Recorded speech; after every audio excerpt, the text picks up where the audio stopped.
Let us just quickly have a review of all those things. Okay. Basically, a transportation problem needs to be balanced. That means total supply should be equal to total demand. If it is not so, then we have to balance it by adding a dummy source or dummy column as per the requirement. If the total supply is greater than total demand, then we have to add a dummy destination.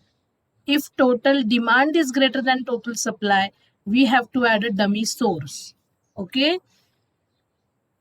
Then degeneracy means when you get less than m plus n minus 1 allocations, you have to put an epsilon in an unoccupied cell so that there is no loop formed. That means the allocations remain at independent positions.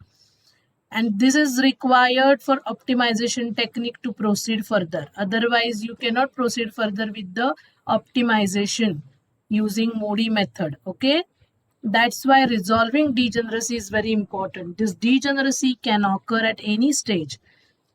At the initial stage, that while finding IBFS using NWCM, LCM or WAM, or at the intermediate stage when you optimize your solution using MODI.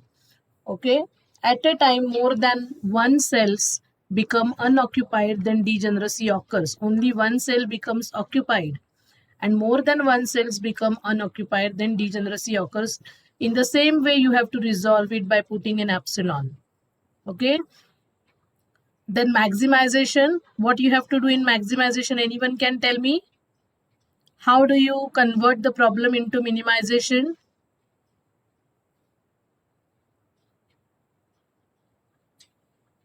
Yes, girls, did we complete that problem, maximization problem? Yes, ma'am, we have to add a dummy row. No, I am saying maximization, Bipashini, not unbalanced. Yes, ma'am, we did that problem. Array, that problem was unbalanced also. But Ma'am, we have to convert maximization problem into minimization. How do you convert that? How do you do that? By subtracting largest entry. By subtracting every element of the matrix from the largest element of that matrix. From all the TP costs, choose the largest element, the largest TP cost, and subtract every other entry from that. Thus, the problem is reduced into minimization. Solve as usual. And while writing the answer, the TP cost, you have to return to the original values. So, did we complete that problem?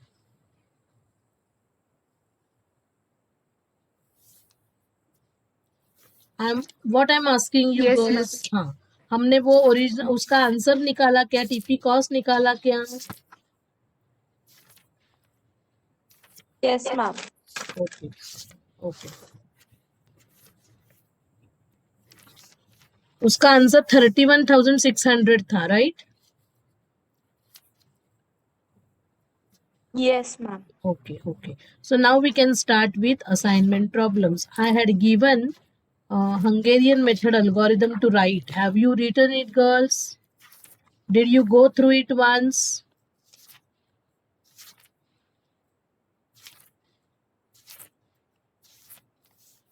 I want answers to my questions.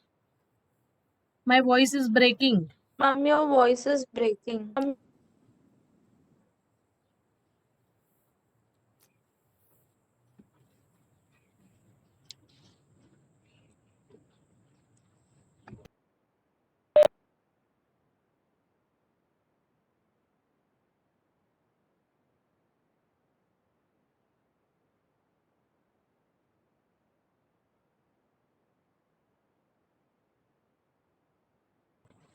Now is it breaking, girls? I'm audible? Am I audible now? Yes, ma'am. Yes, ma'am. Okay, okay. So today we are going to see assignment model. Just tell me, have you written what I had forwarded to Bipashini?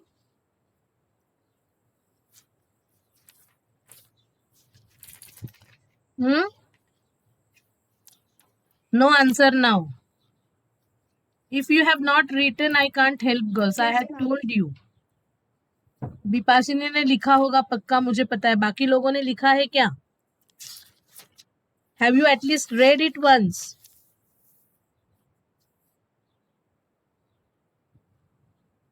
Okay. So Yes, ma'am. basically, an assignment problem is a special case of transportation problem. Okay, we have seen that a transportation problem is a special case of linear programming problem, right?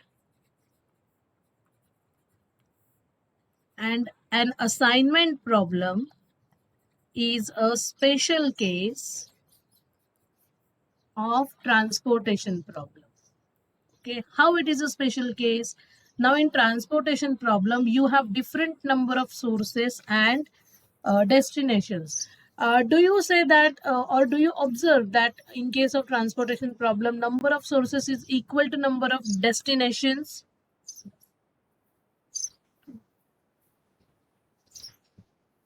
Do we say that number of sources must be same as number of destinations? What we want in transportation problem?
Can you hear me, girls?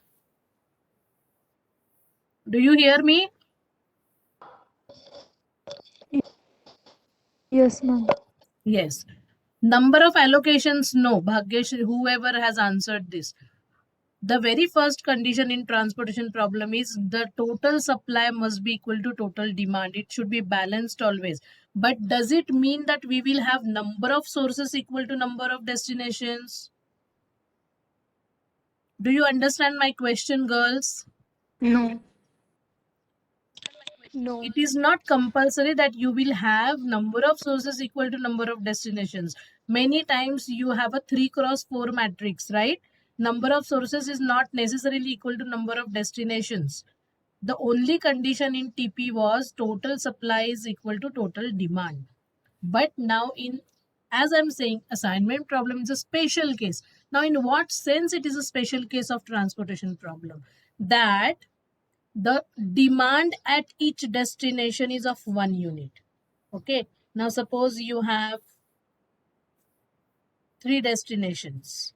Okay, so demand at each destination is of 1 unit. Okay, and supply, you have supply quantities. Okay, and at each source there is a supply of 1 unit available. Do you understand it? In that sense, assignment problem is a special case of transportation problem. So we don't write the supply and demand quantities in the assignment problem. Do you understand it?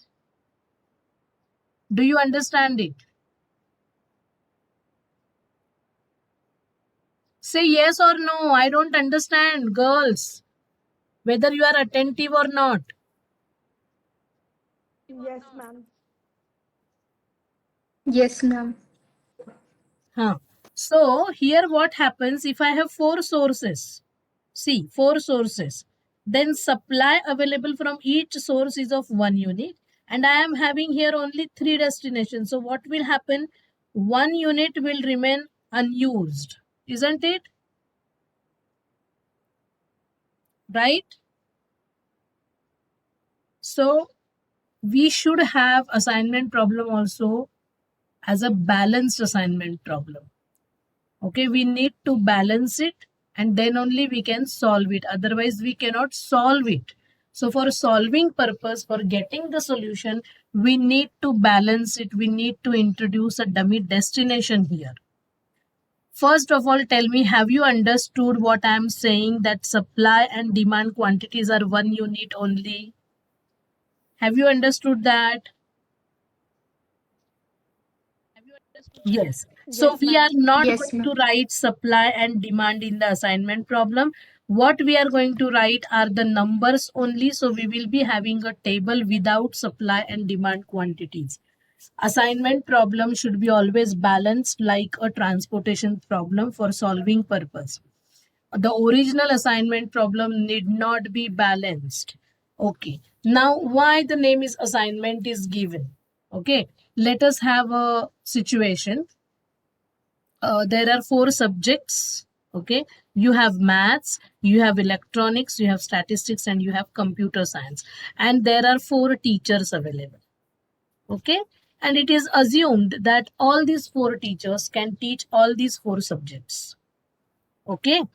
And but to complete the syllabus, they require different number of lectures. Okay. They require different number of lectures. Say for teacher 1 mathematics syllabus, she can finish in 45 lectures. Electronics perhaps 48, statistics perhaps 42, and computer science 40 lectures. Similarly, teacher 2 has her own speed. So 46, say 47, say 45, 42, 48, 40, 43, 44. Teacher 4 can complete it in 44, say 40, 36, and 39. Okay. Now the task is that the coordinator, the HOD, wants to assign every teacher exactly one subject. Okay. And at the same time, the aim is, the objective is to minimize the total number of hours. Each teacher must be assigned only one subject. No teacher will teach more than one subject, and no teacher will teach more than one subject, and the same subject will not be taught by more than one teacher. Are you getting the point, girls? Are you getting the situation? Say yes or no. Am I audible? Yes, ma'am. Huh. So the ultimate aim is to minimize the total Yes, number ma'am. of hours. Okay. Then how every teacher will be assigned to one. Every teacher will have only one subject. That means if now suppose by observation, if I do this, that I can see for teacher 1, I can allot computer science because she takes minimum number of hours to teach computer science. So I will give her computer science. If I go to teacher 2 now, teacher 2 again, I observe that she also takes computer science in less number of lectures. Isn't it? But if I assign this computer science to teacher 2, this I cannot do. Same subject will not be assigned to the 2 different teachers. Do you understand it? So we have to find out the best possible solution so that the total number of lectures will be minimum. हर एक teacher को एक ही subject assign होगा, हर एक subject को एक ही teacher assign होगी. 1 on 2. Do you understand it? 1 on 2. So right now, maybe you can find it by observation because you have only 4 teachers and 4 subjects. But if you have a big table, if you have say 10 sources and 10 destinations, then it will be really difficult just to do it by observation technique. So we need to follow a particular algorithm, a step-by-step procedure to find out an optimal solution, an optimal assignment schedule, so that the minimum number of lectures will be utilized to complete the syllabi of these 4 subjects. So that algorithm is called as Hungarian algorithm, Hungarian method. Okay. So I had given this and I had told to write it down. So I am directly taking a problem and I'm explaining how to solve it using Hungarian method. Is that okay?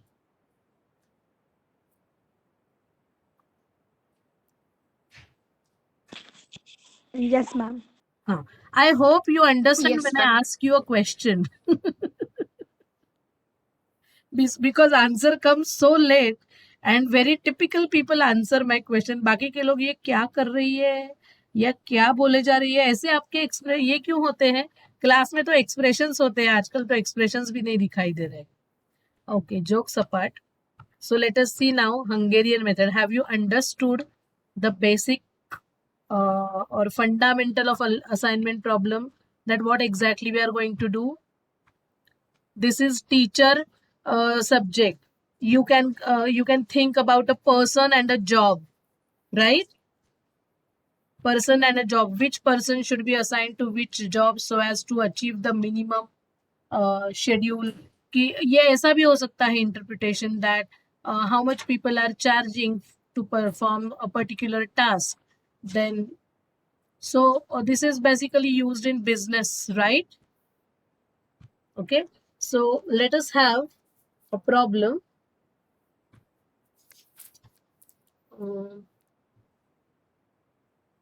See, okay, what time is it? 11:08. So we have enough time. Yeah. A machine tool company, please write it fast. A machine tool company decides to make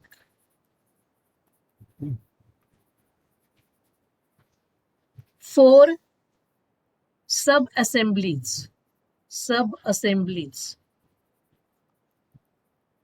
through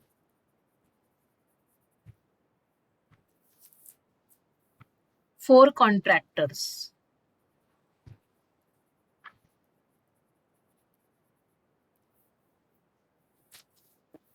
Each contractor is to receive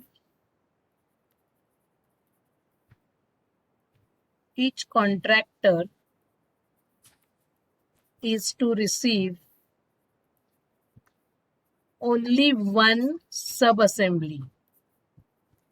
Okay, that means no contractor will work on more than one sub-assembly. The cost of each sub-assembly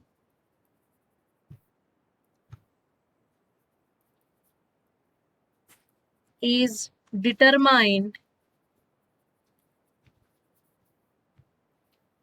by the bids submitted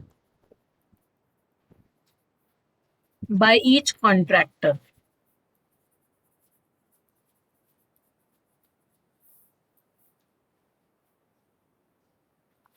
And it's shown in the following table. It's shown in the following table in hundreds of rupees. In hundreds of rupees. Assign the different sub-assemblies. Are you writing the problem, girls? Yes, ma'am. Yes, ma'am. Assign the different sub-assemblies to contractors so as to minimize the total cost.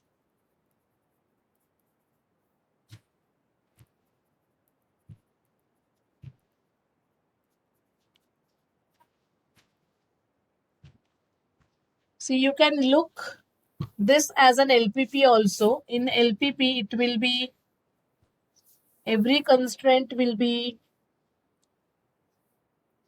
equal to 1.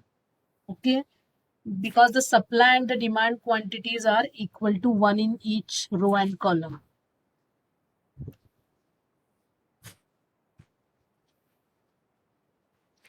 Can I go to the next page?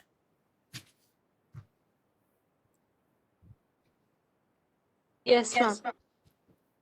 So here are the contractors.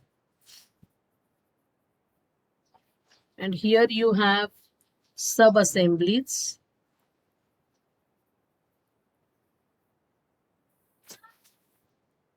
One, 2, 3, and 4. And here says C1. Just to avoid, you can give your names. And it is 15, 13, 14, 17, 11, 12, 15, 13. 13, 12, 10, 11, 15, 17, 14, 16.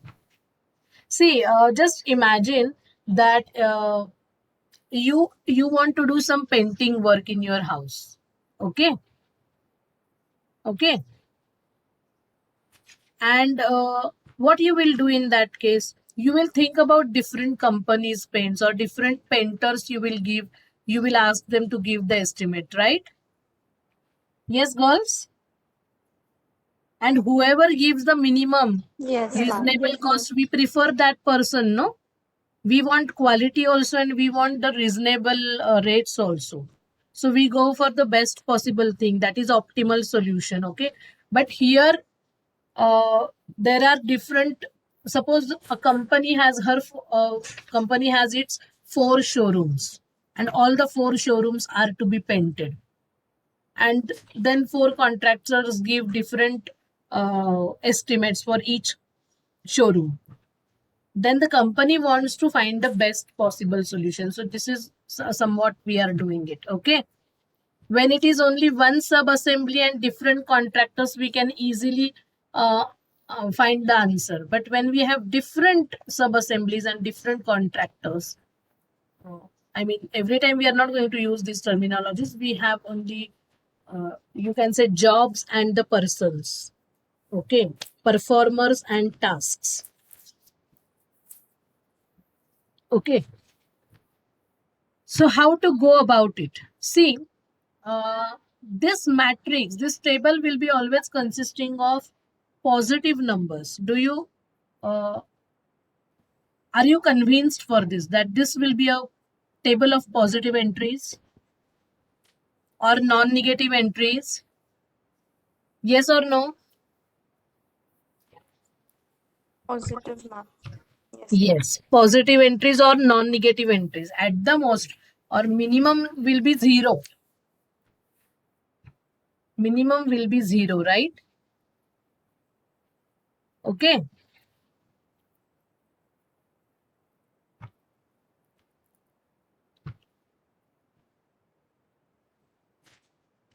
So what we will do, the least non-negative entry is 0.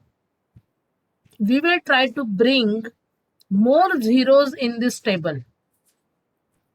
And how we can bring zeros in this table? Can anyone tell me? How we can bring zeros?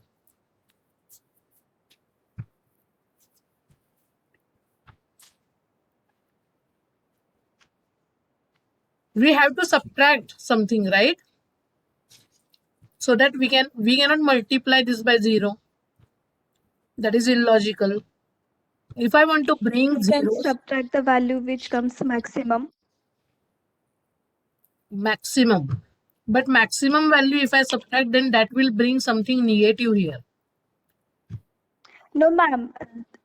Ma'am, the value which comes maximum time. Okay. But Harshada, that is also, good thinking. But that will introduce, are you sure that will introduce 0 in each row and each column? I want 0 in each row and each column to appear. No, ma'am. The number which is appearing most of the times, that may not be in every row and every column, no?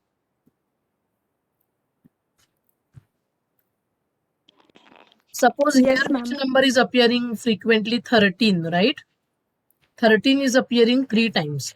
So it is appearing in the first row, in the second row, in the third row, but in the fourth row, 13 is not there. So my aim is to get zeros in each row and each column. So what we will do, the Hungarian method says that first row wise we will do it. Okay. What you have to do? Subtract the smallest entry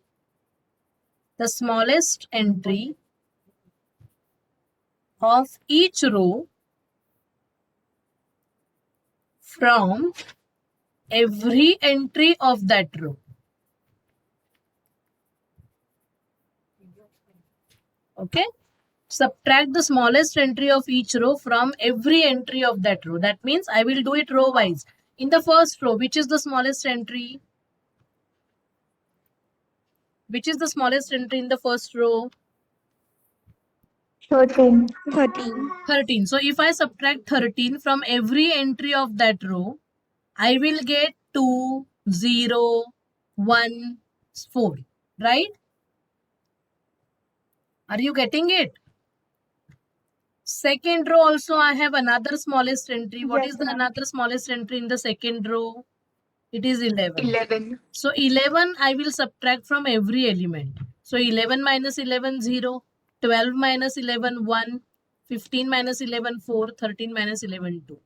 In the third row, 10 is minimum. In the fourth row, 14 is minimum. Okay. So this will bring zeros. Now what happens when I get the zeros? Probably here 0 will appear, here 0 will appear. But in this column, if you see, we will not get any 0. In each row, we are getting 0, but we should have a 0 in each column also. So the same thing we will do column wise in the new matrix. Okay. Have you understood this part? Yes, You ma'am. understood this. So Yes, this is ma'am. my table 1. This is my original table. Now next I am getting the table 2. Table 2, this is called as row reduction. Row reduction. Okay. That means subtract the smallest entry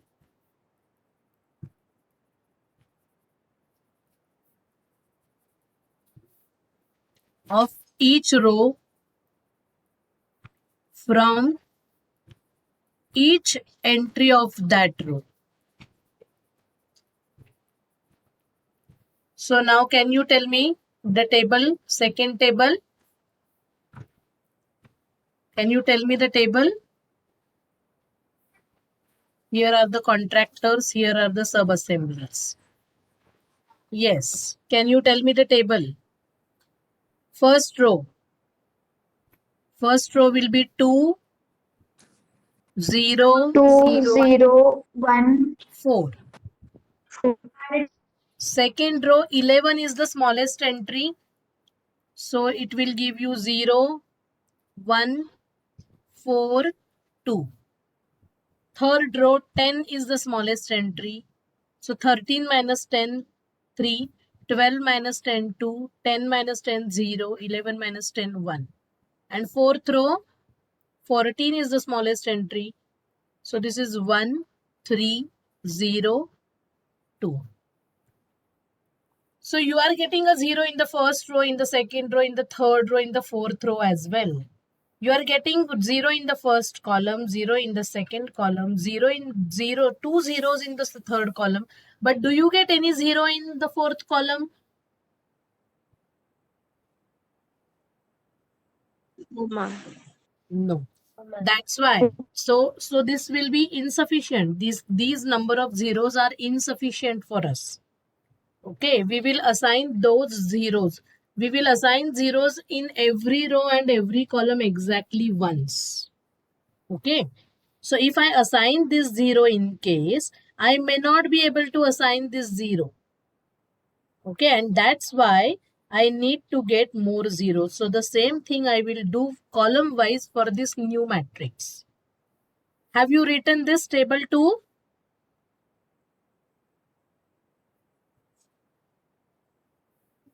Yes, ma'am. Now table 3. This is column reduction. Subtract the smallest entry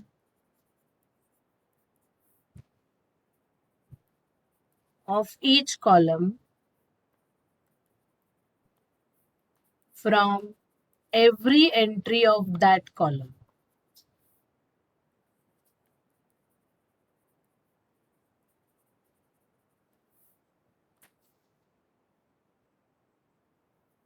Okay, so let us have table 3 now. So these are the contractors. These are your sub-assemblies. So what do you get?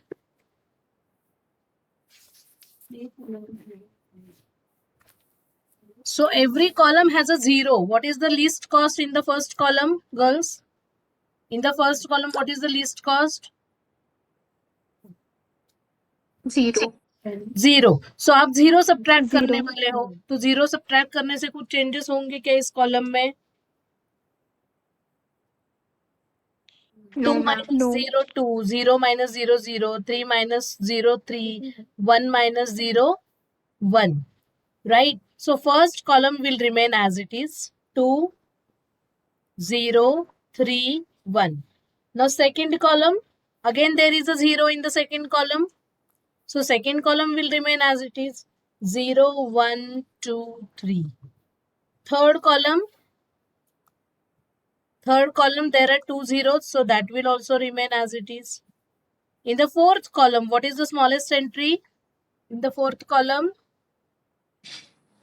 1. 1. तो उसे subtract करो हर एक entry से. So you will have 3, 1, 0, 1. 3, 1, 0, 1. Okay. Now after these two steps are compulsory. Okay. After these two steps, you observe row wise and column wise. Do you get 1 0, at least 1 0 in each row and each column? Do you get at least 1 0 in each row and each column? First row has a 0, second row has a 0, third row has 2 zeros, and fourth row also has 1 0. Now observe it column wise. First column has 1 0, second column has 1 0, third column has 2 zeros, and fourth column also has 1 0. Now you start assigning these zeros one by one.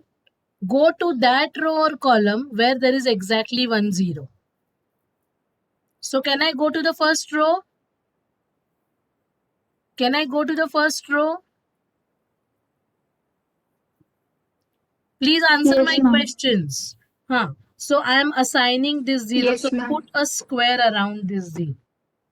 Now observe, is there any other 0 in this row? No. Is there any other 0 in the corresponding column?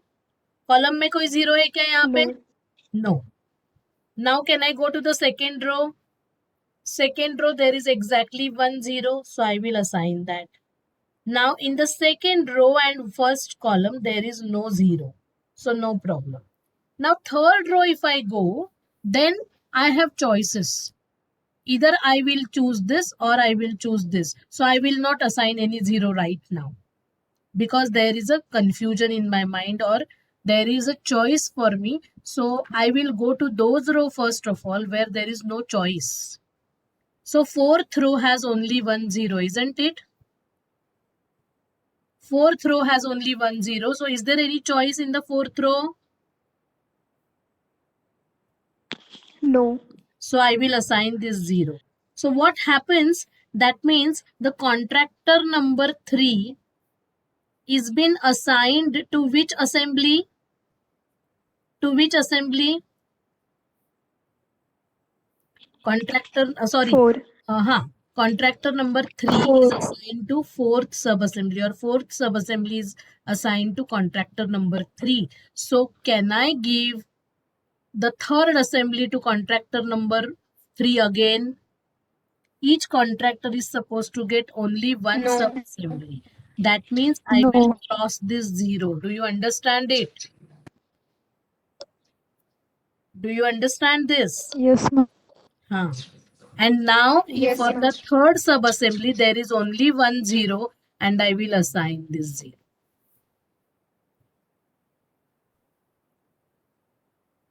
सबको समझा है ये? Everyone is getting this? This you can do. Yes, ma'am. This you can do column wise also. Yes, See, ma'am. once you get zeros, somebody is asking me to repeat. You don't pay attention when I teach because I teach very slowly, girls. I'm not at all fast. Okay, so let us do it column wise also. Now I will show you column wise. Go to the first column. In the first column, how many zeros you can see? Come on, answer my questions. Only 3 minutes are left. In the first column, how many zeros you can see? 1 0. 1 0. Can I assign that 0? Why I am assigning zeros? Because 0 is the smallest non-negative number, right? Yes or no? Smallest ma'am. number, and we want to find the minimum answer. So minimum entry in this table is 0. So we are trying to chase these zeros. Second column, there is only 1 0, so I am assigning this 0. Now third column, there are, sorry, this is 0, no? Third column, there are 2 zeros, right? So should I go for any 0 here?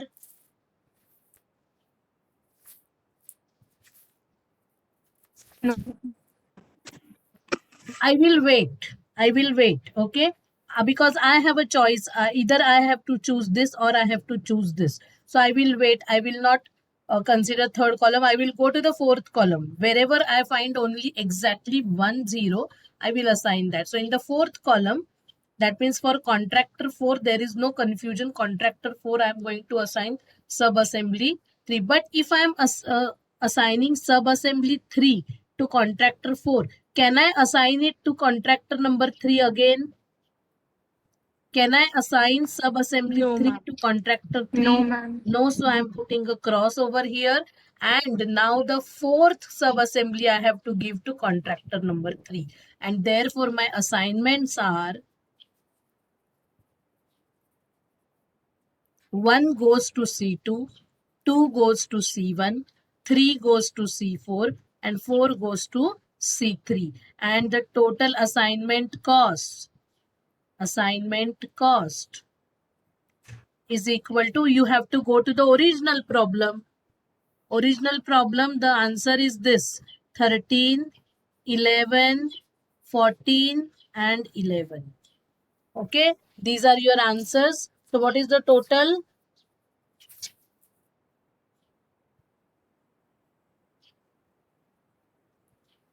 13, 11, 14, 11 कितनी आती है total? Original की 13 plus 11 plus 11 plus 14. 9. Ma'am, it is 10. What? Where is 10? Ma'am, 13, 11, 10, 14. 13, 11? No, 13, 11, 11, 14 है. ये 0 आया ना हमारा. ये नहीं है. This is not there, dear. ये मैंने आपको दिखाया था. हमारा आंसर क्या आया है?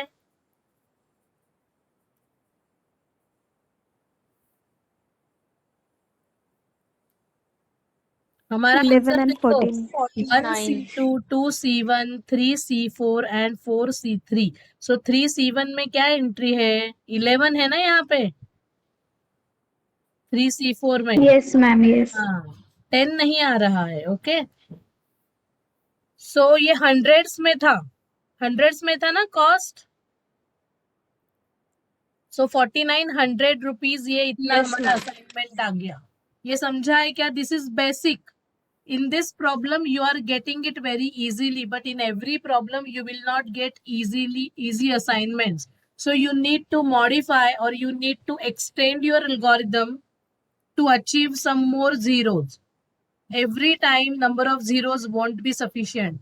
So first of all, you remember that assignment problem is balanced always. Okay. If it is not balanced, you have to make it balanced by adding a dummy row or dummy column. Okay. And it is n cross n table. So you have to get n assignments. Okay. So we can stop here now.